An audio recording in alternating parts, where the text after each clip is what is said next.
प्रत्येक मनुष्य के जीवन में ऐसा क्षण अवश्य आता है जब सारे स्वप्न, सारी आशाएं, सारे दृश्य ध्वस्त हो जाते हैं। जीवन के सारे आयोजन ही बिखर जाते हैं। एक और धर्म होता है और दूसरी ओर सुख। इसी को धर्म संकट कहते हैं। जब धर्म का वहन ही संकट हो और धर्म का त्याग ही सुख हो।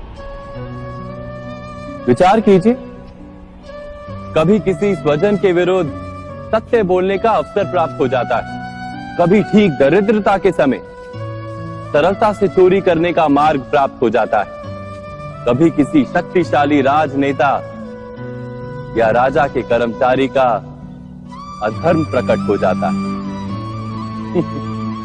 सबके जीवन में ऐसी घटना बनती ही रहती है। अधिकतर लोग ऐसे किसी क्षण को धर्म संकट के रूप में जान ही नहीं पाते। हमें किसी प्रकार के संघर्ष का अनुभव ही नहीं होता। सहजता से सुख की ओर खींचे चले जाते हैं, जैसे मक्खी गुड़ की ओर खींची चली जाती। वास्तव में धर्म संकट का क्षण ईश्वर के निकट जाने का क्षण होता है। यदि हम संघर्षों से भयभीत ना हो, सुख की ओर आकर्षित ना हो, अपने धर्म पर दृढ़ रहे, तो ईश्वर का साक्षात्कार दूर नहीं।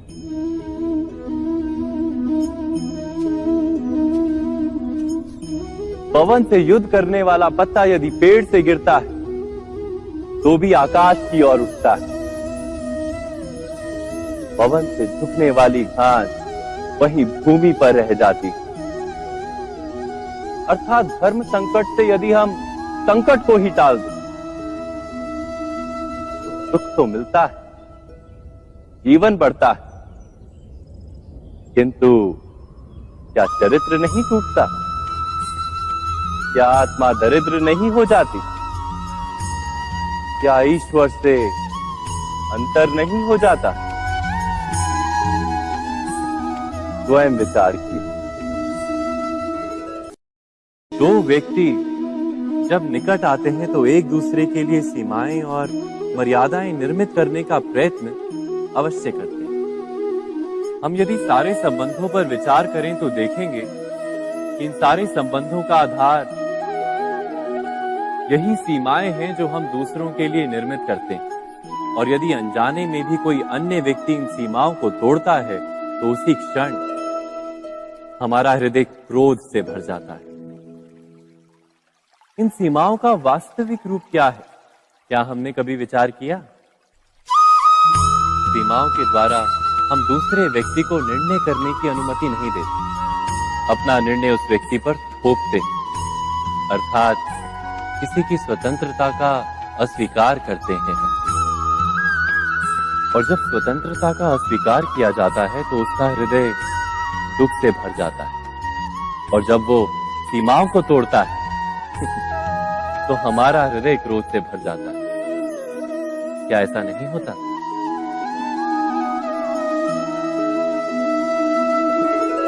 पर यदि एक दूसरे की स्वतंत्रता का सम्मान किया जाए तो किसी मर्यादाओं या सीमाओं की आवश्यकता ही नहीं होती। अर्थात जिस प्रकार स्वीकार किसी संबंध का देह है, क्या वैसे ही स्वतंत्रता किसी संबंध की आत्मा नहीं? स्वयं विचार कीजिए। सबके जीवन में ऐसा प्रसंग अवश्य आता है कि सत्य कहने का निश्चय होता है हृदय में, किंतु मुख से सत्य निकल नहीं पाता। कोई भय मन को घेर लेता है। किसी घटना अथवा प्रसंग के बारे में बात करना या फिर स्वयं से कोई भूल हो जाए उसके बारे में कुछ बोलना, क्या ये सत्य है? नहीं, ये तो केवल तथ्य है। अर्थात जैसा हुआ था वैसा केवल बोल देना सामान्य सी बात है। किंतु कभी कभी उस तथ्य को बोलते हुए भी भय लगता है। कदाचित किसी दूसरे की भावनाओं का विचार आता है मन। दूसरे को दुख होगा ये भय भी शब्दों को रोकता है। तो ये सत्य क्या है? क्या हमने कभी विचार किया है?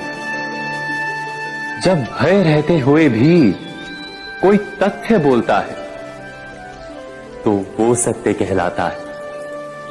वास्तव में सत्य कुछ और नहीं, केवल निर्भयता का दूसरा नाम है। और निर्भय होने का कोई समय नहीं होता, क्योंकि निर्भयता आत्मा का स्वभाव है। अर्थात क्या प्रत्येक क्षण सत्य बोलने का क्षण नहीं होता?